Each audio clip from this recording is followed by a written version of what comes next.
बड़ी hit film थी, बहुत बड़ी कॉमेडी फिल्म थी और बहुत कम ऐसी फिल्में बनती हैं। मैंने सोचा नहीं था कि हालांकि मेरा कैरेक्टर बहुत बड़ा नहीं है, लेकिन वो कैरेक्टर इतना फेमस हो जाएगा, लोगों की ज़बान पे आएगा कि लोग वो डायलॉग्स याद करके मुझे सुनाते हैं। सीन क्या है तो आपको मालूम है कि नाना पाटेकर जो है फेक गैंगस्टर है, जो लोगों को डराता है, धमकाता है और ये लोग जो है वो धंधा चलाते हैं। तो अभी है कि उनकी बहन जो कैटरीना कैफ है वो अक्षय कुमार से प्यार करती है और चाहती है कि उसके साथ शादी हो जाए, लेकिन जब अक्षय कुमार को पता चलता है कि यार ये तो गुंडों की बहन है, मैं तो फंस गया यहाँ पर, क्या होती है तो गैंगस्टर है, कभी भी गोली मार देते हैं, कभी भी ये कर दिया, कभी किसी को ये कर लिया, कभी किसी को धमकी देकर उससे पैसा ले लिया, मैं तो फंस जाऊँगा। बहुत शरीफ खानदान का होता है तो बड़ा परेशान हो जाता है, तो वो इनकार करता है, जिसको पता चल जाता है नाना पाटेकर को, उसको बुलाता है बहाने से, मैं खुद उसको लेके मैं समझाता हूँ कैसा करता है वो। अब वो सब बातचीत चल रही होती है, नाना पाटेकर है, मजनू है, अनिल कपूर है, बाकी सब लोग हैं, तो उसको समझाता है, वो समझता नहीं है। जब वो समझता नहीं तो बता, ये बल्लू है जो कैरेक्टर, जो उसको विजिटिंग कार्ड बना के रखा है लोगों को डराने के लिए, धमकाने के लिए। ये क्या है ये? बता बता बता बल्लू, बता। जब मुझे गुस्सा आता तो मैं क्या करता हूँ, बता। मेरी एक टांग निकली है, मैं हॉकी का बहुत बड़ा खिलाड़ी था। एक दिन मेरे मुंह से उदय भाई के लिए कुछ गलत निकल गया, तो उदय भाई ने मेरी हॉकी स्टिक से मेरी टांग के 2 टुकड़े कर दिए, लेकिन दिल के बहुत अच्छे, फौरन अस्पताल ले गए, ऑपरेशन करवाया, नई टांग लगवाई, खर्चा लिया पूरा अस्पताल का, घर तक छोड़ने आए, बीवी के लिए साड़ियाँ, बच्चों के लिए। मेरी एक टांग निकली, बस बस बस बस शुक्र अदा करता हूँ, धन्यवाद देता हूँ देवीदास जी को, अपने मित्र पुनीत खरे जी को, जिन्होंने यहाँ पर लाया, मुझे बुलाया, इनवाइट किया इसके लिए, और आप लोगों से इस मुलाकात हो रही है, ये तो मेरे लिए बहुत बड़ी बात है। ये दिन मैं कभी भूलूंगा नहीं। और जैसे कि देवीदास जी ने बोला कि भैया ये 4 दिनों से हैं, और मैं तो खैर 4 दिन नहीं रह पाऊंगा, लेकिन फिर भी मुझे भी ऐसा लगता है कि इतना बढ़िया एटमॉस्फेयर है, इतना अच्छा वातावरण यहाँ पर आप लोगों को मिलकर लगता है कि वाकई आप लोग एंजॉय करते रहेंगे। एनीवे, तो मैं सबसे पहले तो आपके प्यार, आपकी मोहब्बत को सीने से लगाता हूँ और सीधे सीधे अपनी औकात में आता हूँ। अभी औकात ये है कि जिस तरह के आप जानते हैं, मैं क्या समझता हूँ, वो जो 4 लाइनें हैं वो इन्हीं की दी हुई है कि जीवन के हर कठिन प्रश्न का जीवन में ही हल मिलता है, और कुआं जितना ही गहरा हो उतना ही मीठा जल मिलता है। ज्ञान लेकर चलो तो और भी अच्छा फल मिलता है। बहुत ही सुनहरा रहा, बहुत अच्छा लगा, और यहाँ आकर ये सफ़र जो है और भी अच्छा और भी हसीन हो गया। ये यहाँ पर जो रखा है, वेन्यू जो रखा है, बड़ा ही खूबसूरत है, और मुझे बहुत खुशी है यहाँ पर आकर के। मैं देवीदास जी का शुक्रिया अदा करता हूँ, और मेरे दोस्त पुनीत खरे जिन्होंने मुझे यहाँ पे इनवाइट किया है इनके थ्रू, इनके लिए मेरे बहुत बहुत धन्यवाद, बहुत बहुत शुक्रिया। और जिस तरह से मैंने देवीदास जी से बात किया है, और जो विज़न है इनका, है ना, बिजनेस को लेकर के और आप सब लोगों के लिए लेकर के, बहुत ही बड़ा विज़न है। मतलब सेल्फ एम्प्लॉयमेंट से लेकर के आपके अपना खुद का मालिक, अपनी खुद की फैक्ट्री, और अगर हम इस तरह से आगे चलें तो हम तो तरक्की करेंगे, हमारा देश भी और आगे बढ़ेगा। तो ये विज़न, और ये जब मैंने इनसे बात की थी, क्या भैया किस वजह से लाया जा रहा है, मुझे क्या है, सब्जेक्ट क्या है और क्या है, तभी उन्होंने मुझे, पुनीत ने कहा था, तो मुझे बहुत खुशी हुई थी कि चलो इस तरह के इवेंट हम लोग और दूसरे बहुत सारे इवेंट करते रहते हैं। एज एन एक्टर हम लोग यहाँ वहाँ जाते रहते हैं, लेकिन ये बड़ा इंटरेस्टिंग मुझे लगा। मेरा ख्याल है कि हर एक के लिए होता है। तो बच्चा जब पैदा होता है तो उसके गुरु जो हैं वो माता पिता होते हैं, फिर वो स्कूल जाता है, वहाँ उसको गुरु मिलता है, फिर वहाँ से निकलता है, फिर उसको, तो ज़िंदगी के हर क्षेत्र में, हर जगह हमें कहीं ना कहीं गुरुओं की ज़रूरत पड़ती है, सही गाइडलाइंस की ज़रूरत पड़ती है। और इसी तरह हमारे देवीदास ग्रुप ऑफ कंपनी जो मैनेजमेंट इंस्टीट्यूट इन्होंने जो खोला हुआ है, एक बहुत बड़ा विज़न लेकर के इन्होंने शुरुआत की है, और ये बहुत ही अच्छा है। मैंने तो, मुझे ज़्यादा जानकारी नहीं दी, लेकिन थोड़ा बहुत जो मैंने समझ पाया हूँ, तो उससे मैं आपको, इसके लिए मैं इनको शुभकामनाएं देता हूँ, बधाइयाँ देता हूँ, और आप लोगों को भी यहाँ पर आने के लिए बहुत बहुत शुक्रिया। और देवीदास ग्रुप कंपनी की ओर से मैं आप सबका वेलकम करता हूँ, स्वागत करता हूँ। Thank you very much. पहले तो सबसे पहले मैं सर का यहाँ पे स्वागत करता हूँ कि ये हमारे लिए यहाँ पे आए। हम सब की तरफ से और हमारा देवीदास ग्रुप ऑफ कंपनी की पूरा फैमिली की तरफ से इनका मैं यहाँ पे अभिनंदन करता हूँ कि हमें कुछ मतलब होते ना, देखो कोई भी बिजनेसमैन होता है उसको वो बहुत तकलीफ़ में काम करता है, बहुत सारा सेक्रीफाइस करता है, बहुत सारा तकलीफ़ उठा के कुछ काम करता है अपने खुद के लिए, अपने परिवार के लिए, अपने समाज के लिए, अपने देश के लिए, लेकिन उनको कुछ ऐसे अप्रिशिएट कोई नहीं करता है।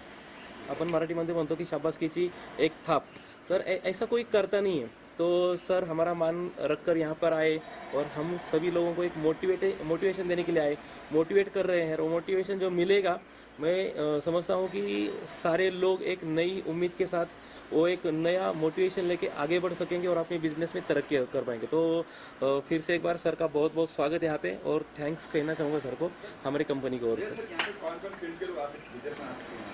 यहाँ पे जो है वो कोई भी फील्ड से आ सकते हैं, मतलब जो बिज़नेस करते हैं वो तो आ ही सकते हैं, और जो बिज़नेस नहीं कर रहे लेकिन उनको बिज़नेस करना है वो लोग आ सकते हैं। या फिर बहुत सारे लोग होते हैं जो बिज़नेस नहीं करते हैं या फिर बिज़नेस करना भी नहीं है, लेकिन थोड़ा सा लाइफ से डिस्ट्रैक्ट हो चुके हैं, डिप्रेशन में जा चुके हैं, उनको कुछ समझ में नहीं आ रहा था, गोल क्लैरिटी नहीं है, क्या करना है लाइफ में आगे क्या करना है ये उनको नहीं समझ में आ रहा है। तो ऐसे सारे लोग यहाँ पे आ सकते हैं, क्योंकि मैं ना यहाँ पे सिर्फ बिजनेस कोचिंग करता हूँ, तो यहाँ पे माइंड से लेके पूरा माइंड, हेल्थ और हैप्पीनेस, रिलेशनशिप, इन सभी चीज़ों के ऊपर मैं यहाँ पे काम करता हूँ। क्योंकि ये मैं समझता हूँ कि खाली बिजनेसमैन का खाली बिजनेस करना नहीं है, तो उन्होंने अपना जो प्रोफेशनल लाइफ है और अपना पर्सनल लाइफ है उसको बैलेंस करके चलना है, तब जाके एक बिजनेसमैन सफल इंसान बन सकता है।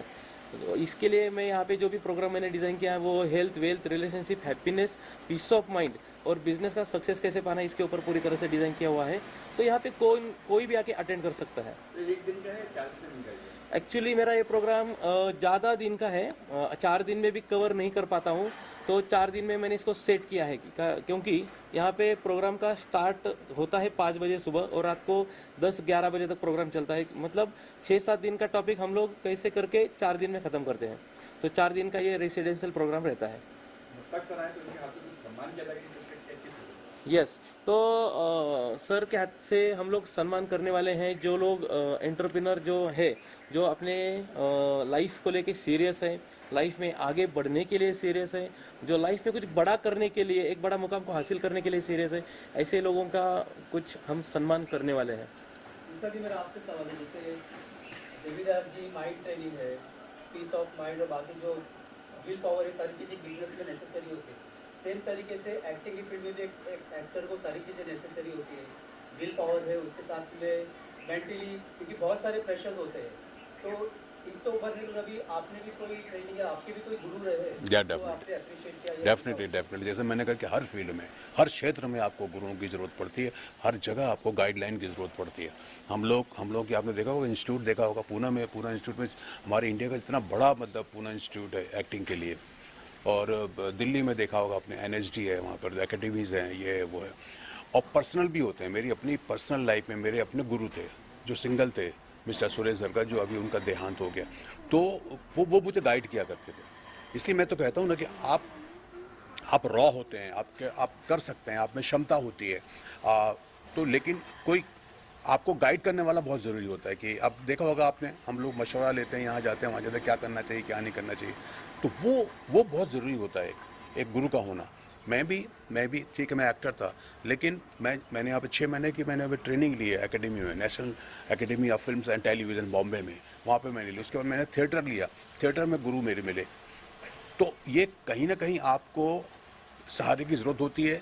आप में बहुत कुछ होता है, लेकिन क्या है उसको निकालने वाला होना चाहिए।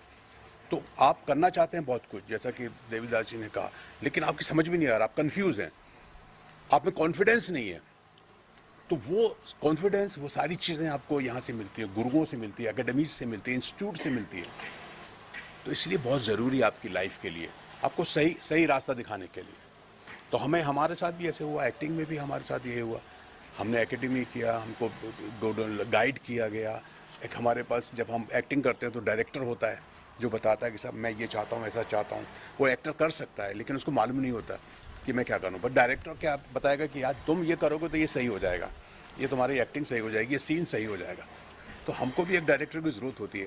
अब ऐसा तो नहीं है कि हम एक्टर हैं तो गए कैमरे के सामने अपनी लाइन बोल दिए, नहीं, director is there behind the camera, जो देख रहा है, जो बता रहा है कि भैया ये है, ऐसा करना है आपको, तब जाके बात बनती है। मुस्तफ़ सर, अभी हाल फिलहाल में एक फिल्म आई है सनी देओल की, जहाँ पर आपका काफ़ी काम काफ़ी बढ़ा जा रहा है, क्या कुछ कहना चाहेंगे? फिल्म काफ़ी अच्छी चल रही है, और आपका काम करने का अनुभव कैसा रहा सनी देओल के साथ? बहुत अच्छा रहा मेरा। जैसे कि आप जानते ही हैं, सनी देओल के साथ मैंने 3-4 फिल्में कर चुका ऑलरेडी। गदर 1, गदर 2 काफ़ी बड़ी हिट हुई थी। तो ये फिल्म एक जाट जो है, ये साउथ वालों ने बनाई है, उसका डायरेक्टर भी साउथ इंडियन, उसको नाम भी याद नहीं, आई एम सॉरी, बट उन्होंने मुझे कॉल किया था एक रोल के लिए कि भाई सारे के सारे जो इसमें पुलिस में हैं वो सारे के सारे करप्ट हैं, नेगेटिव रोल हैं, लेकिन एक ही कैरेक्टर है जो पॉजिटिव है, जो उसको लाइक करता है, सनी देओल को लाइक करता है और उसका सपोर्ट करता है। वो रोल मुझे मिला, हैदराबाद में हमने जाके शूट किया। मैं अभी फिल्म देख नहीं पाया हूँ फ्रैंकली स्पीकिंग, लेकिन मैंने डबिंग की थी। हाँ, लेकिन वो फिल्म की तारीफ बहुत है और काफ़ी सराही जा रही है उसके लिए। Thank you very much. मैं चाहूँगा कि जो भी फिल्म बनती हैं, सिर्फ जाट ही नहीं बल्कि और भी शायद जितनी भी फिल्में बनती हैं सब चलें। तो वो जब चलें तो जब फिर इंडस्ट्री चलती है और इंडस्ट्री में काम करने वालों का घर भी चलता है। तो बस बात वही बनती है कि भाई हमको सीरियसली काम करना है और सही गाइडलाइन हमको अगर मिल जाए, सही रास्ता मिल जाए, सही रास्ता दिखाने वाला मिल जाए, तो हमारे लिए मंजिलें हमारी आसान होती हैं। टाइम मैनेजमेंट को लेकर अगर कुछ कहना चाहे कुछ टिप्स हैं, जैसे कई सारे उन्होंने भी कहा ज़्यादातर लोग टाइम मैनेजमेंट को लेकर बहुत उनका टाइम का इश्यूज होता है, उस बारे में अगर कुछ सलाह देना चाहें आप? टाइम मैनेजमेंट जो होता है ना, वो बहुत इंपॉर्टेंट है हर एक व्यक्ति के लिए, क्योंकि लोगों को क्या लगता है कि बस क्या 1 मिनट जा रहा है, लोगों को लगता है 1 मिनट जा रहा है, 1 सेकंड से क्या होगा, 1 घंटे से क्या होगा। तो लोगों को पहले ये समझना है कि 1-1 सेकंड मिलके 1 मिनट बनता है, 1-1 मिनट बन के 1 घंटा बनता है, और 1 घंटे से 24 घंटा बनता है, 1 दिन बनता है, और ये 1-1 दिन करके 1 साल बनता है। अगर आप 1-1 मिनट, 1-1 सेकंड, 1-1 घंटा कहीं पे गवा दोगे, ऐसे ही उसका वैल्यू नहीं करोगे, तो ये दिन कब चले जाते हैं कब पता नहीं चलता है। देखो कभी मतलब बहुत सारे एग्जांपल हैं ऐसे कि ऐसे लगता है कभी कभी कि अभी 4 दिन पहले हुआ है, ऐसे लगता है कुछ हुआ है 4 दिन पहले हुआ है, 1 महीना पहले हुआ है, लेकिन एक्चुअली वो 1 साल बीत चुका होता है, हमें पता ही नहीं होता, हमें लगता है कि अभी हुआ है। तो क्या है, ये टाइम जो है ना, ये किसी के लिए रुकता नहीं है। तो इसका कदर करेंगे, वैल्यू करेंगे और इसको सही तरीके से इस्तेमाल करेंगे अपने करियर के लिए। ऐसे कौन सा हम काम कर रहे हैं जो अपना गोल पूरा कर रहे हैं हम लोग, तो वही काम करना है। लोग अब बहुत डिस्ट्रैक्ट हो रहे हैं सोशल मीडिया की तरफ, फेसबुक, व्हाट्सअप, इंस्टा, यहाँ पे रील्स देखने के लिए बहुत सारा समय गंवाते हैं और अपना जो गोल है, विजन है, उसको पूरा नहीं कर पाते हैं। तो इसके लिए टाइम का कदर करना बहुत ज़रूरी है। फिर आज कहाँ से लोग आए, कहाँ लोग आए आप? अभी ऑल ओवर महाराष्ट्र से लोग आए हैं, नागपुर से आए हैं, कुछ लोग नासिक से आए हैं, कोल्हापुर से आए हैं, सांगली सातारा से आए हैं, कुछ लोग यहाँ पे अपना औरंगाबाद मतलब छत्रपति संभाजी नगर से आए हैं। तो ऑल ओवर महाराष्ट्र से लोग आए हैं यहाँ पे। Thank you.